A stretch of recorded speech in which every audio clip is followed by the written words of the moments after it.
Today, my name is David Gugino, and in today's book, I have a very different book today. And I know I say that a lot, but this book is actually not a self-betterment book. It's a story. It is a story that inspired me when I was just graduated high school, not knowing what to do with my life, and still not knowing what to do with my life, but still learning and figuring out what I wanted to do and the life that I want to live. And I just wanted to figure everything out. But here was the issue with figuring everything out. I didn't know how to do it. My work ethic was not there. I refused almost to find out what I was trying to do with my life. And I refused to figure out how to learn and how to be quick. Because my first few jobs at like a metal factory and restaurant work, as crazy as it sounds, speed kills. And you're probably wondering what I mean by that. Well, almost every job you work, people want you to move faster. And moving fast is just a part of life. And the reason why is because you get more stuff done throughout the day. To do that, you move quickly so you don't have to start your day earlier. You don't have to get up hours earlier to get stuff done. You just are doing it because you move quickly. But we're getting a little off topic here.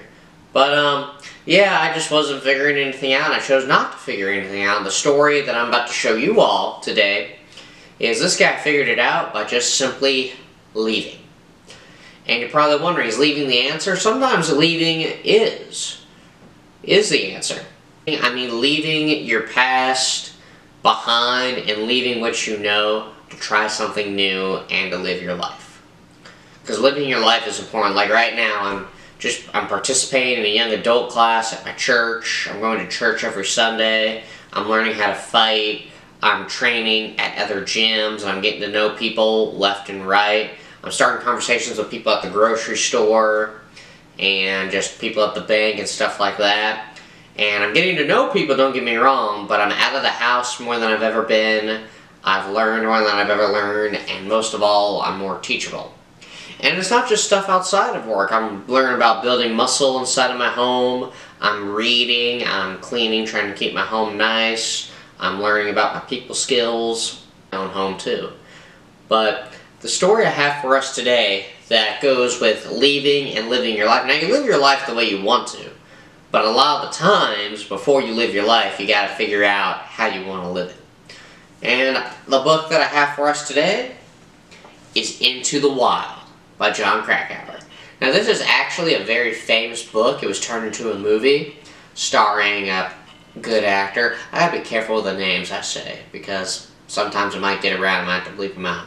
But it stars, there's a movie about it with a very famous actor. And I'll read the beginning of it for you. In April 1992, a young man from a well-to-do family hitchhiked to Alaska and walked alone to the wilderness. His name was Christopher Johnson McCandless. He had given $25,000 in savings to charity, abandoned his car and most of his possessions, and burned all the cash in his wallet and invented a new life for himself. 4 months later, his decomposed body was found by a moose hunter. And that was his life. But what I'm going to tell you guys is not just stuff in the story that I learned, but just the way this man viewed life. Because he died at 25. He died at my age. He died, I think he was younger. I think he died at like 24, and it was 2 years of just hitchhiking and walking across the United States to do what he wanted to do, and he wanted to live in the wilderness. And listen to what I just read, abandoned his car and most of his possessions. I think he was on his way to college, I believe, or how it was portrayed in the movie. Then his car broke down, and then he burned all his money and just started walking. But this was a good book that inspired me, and he wanted to live his life in the wild, and he did it. And he did it by just simply doing what I said earlier. He left. So the first thing that I have for you is in the beginning of the book, it shows a picture of where he traveled, and then it tells the story of the guy that found him. He was hitchhiking in the wilderness, going to Alaska, and I think it was a hunter that found him and picked him up in his car. And Chris McCandless was like to the hunter, I want you to take me here. And then he's like, you want me to take you in the middle of nowhere? Yep. And that is exactly what happened. So, the story is more detailed, but at the beginning of the book, it talks about the moose hunter that found this 20-something-year-old wanting to go to Alaska and live there for a bit. Isn't that interesting? But this is a true story. That's something he actually wanted to do. This 23-year-old at the time actually wanted to do this and live in the wilderness and not be around society. But listen to what he says on page 58, I believe chapter 2 of the book. Don't hesitate or allow yourself to make excuses. Just get out and do it. Just get out and do it. You'll be very, very glad that you did. Now think about that for a second. The reason he says that is sometimes when you're afraid to do something and you continue to be afraid about it, you just might think, you know what, that might be the answer to getting over anything in life. The thing that you're afraid of, you feel really good about it, and you might be afraid to do it, and you'll get used to it. You might not overcome it, but you'll get used to it, but you'll be very glad that you did it. And he says, don't hesitate. Just get out and do it. Don't allow yourself to make excuses. Don't give yourself that 10-minute thing earlier, that 10-minute thing that I mentioned in my other videos, if it takes you 10 minutes to even start a task, you're going to come up with an excuse to not do it. And then I also like what he says here, just get out and do it. And sometimes that's what it takes. There's no motivation, sometimes that little push helps, but if that's not there, you just do it. You just do it. But not only that, you'll be very, very glad that you did something uncomfortable. The result to doing something uncomfortable is happiness, I believe, and getting comfortable with being uncomfortable. The next section I have in this book is right over here.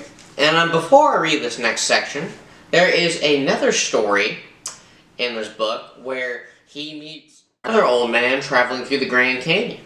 In the Grand Canyon, he develops a very good relationship with this old man, and he asks the old man to drive him somewhere. I can't remember where he was driving him to. The old man was like, you know what, I like you enough, and since you don't really have any family bonds, I'd like to know if my bloodline stops here. He was old, he didn't have any kids, and wasn't married. So the old man was like, well, since I don't have any of that, my bloodline ends with me, and I was wondering if I could adopt you. And then Chris responds with, just let me make it to Alaska. Just let me make it to Alaska. And not only that, but after he dropped off Chris, the old man chose to do his own travels. So this young man, this 23-year-old who was just traveling and abandoned his whole life, the old man was like, you know what, I'm going to travel on my own. That's what he did. And then later, people found him, and he was very upset about it, but this whole guy had a whole story of people, because here's the thing. The relationships he built while he was traveling, that's the whole reason people know about him.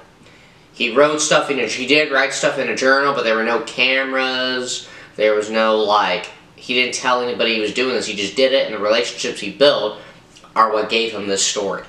So you have to build relationships with people. Because people will remember who you are, even if you have the same job all these years, even if you don't have any hobbies. If you're just kind to people, and you help other people out, they will remember you.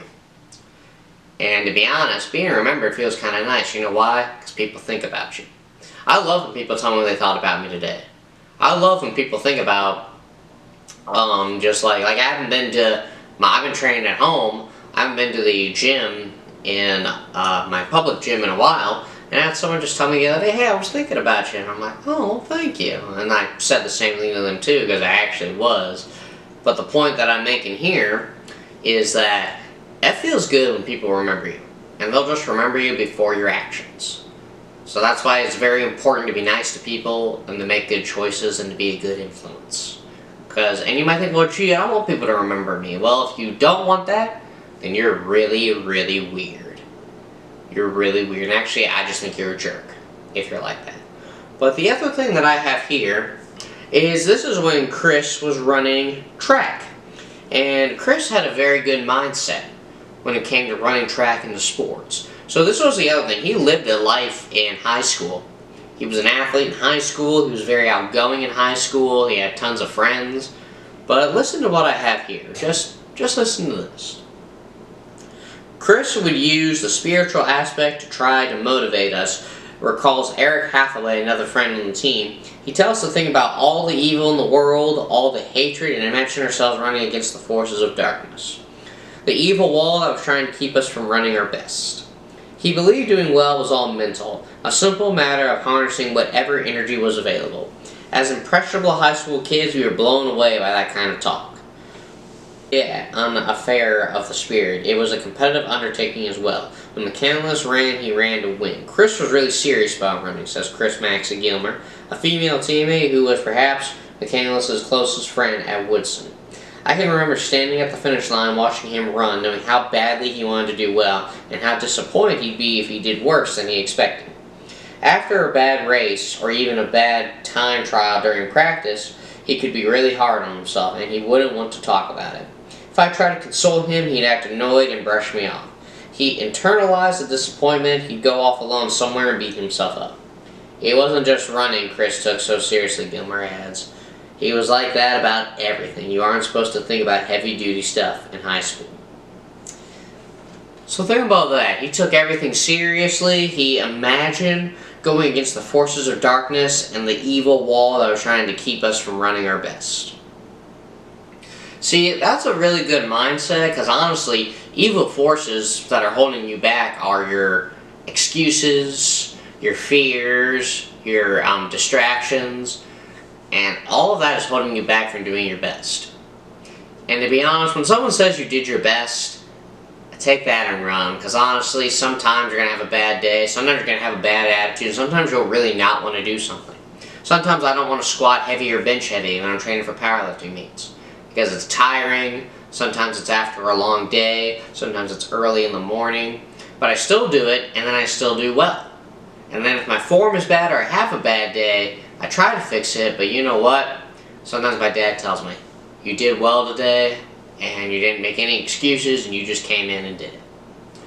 Which is going to lead to my third point here, but the forces, the evil forces that you're running against and are holding you back, just continue to run against them and just continue to do your best. And that's in life and even at the current job you have now. Just simply do your best, and people will care. Section that we have, which is actually only a couple of words, but the words, or I say a couple of words, it's a sentence, but what I'm about to show you all is something that is easy, because if you really think about it, the thing that you're afraid to do is really easy. It's like going to my Krav class. I was super nervous and scared to do it and unmotivated to do it, but then God spoke to me and told me, you have to go there for an hour and then you have to leave. It's honestly not that hard. It's not like you have to travel an hour, you have to train for 2 hours, like you have a whole couple hours of commitment you have to do. You go there for an hour, and then you leave.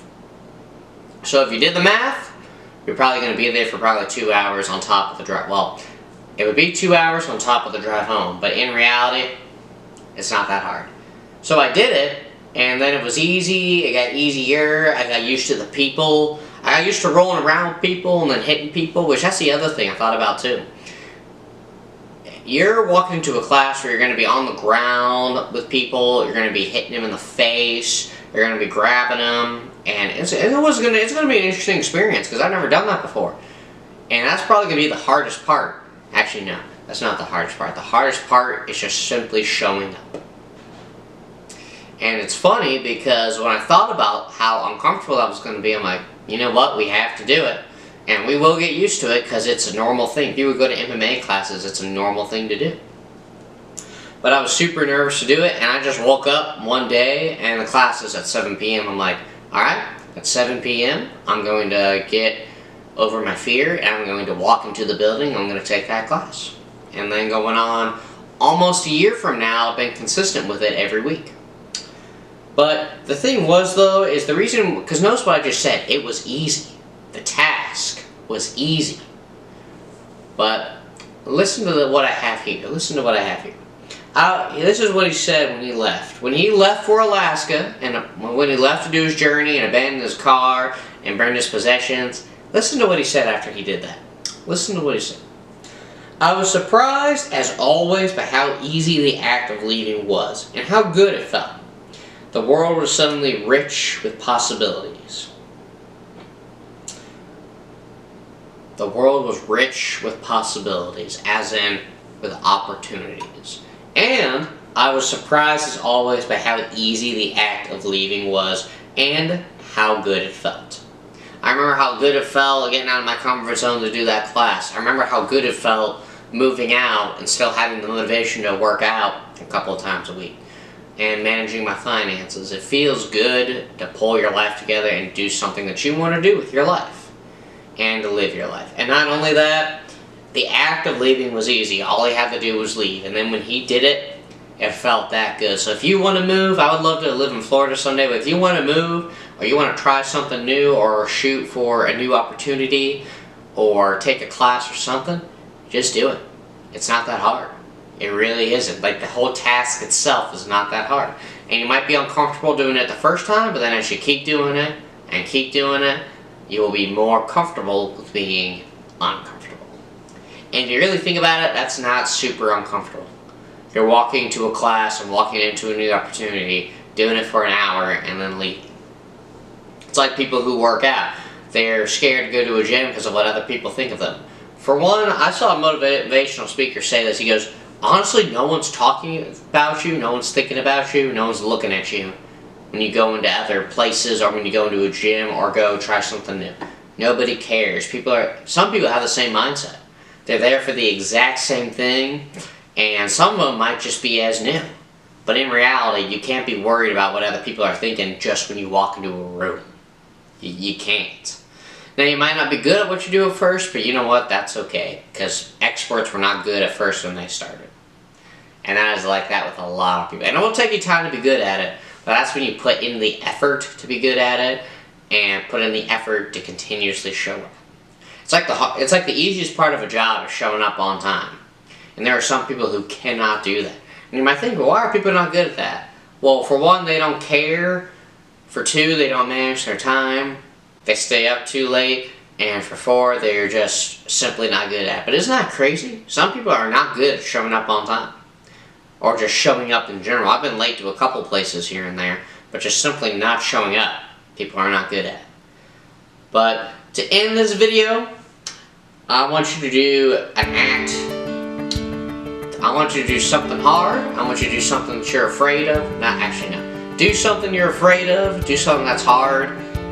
And hopefully you'll feel good about it after. So the takeaway for this video is do something hard and do something you're scared of.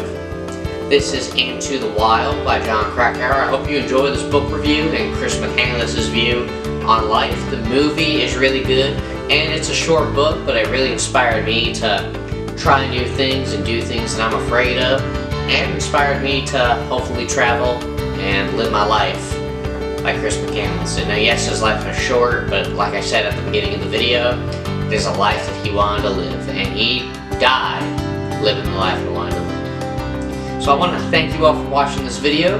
Remember to do something you're afraid of and do something hard today. I want to thank you all for watching, and you all have a great day.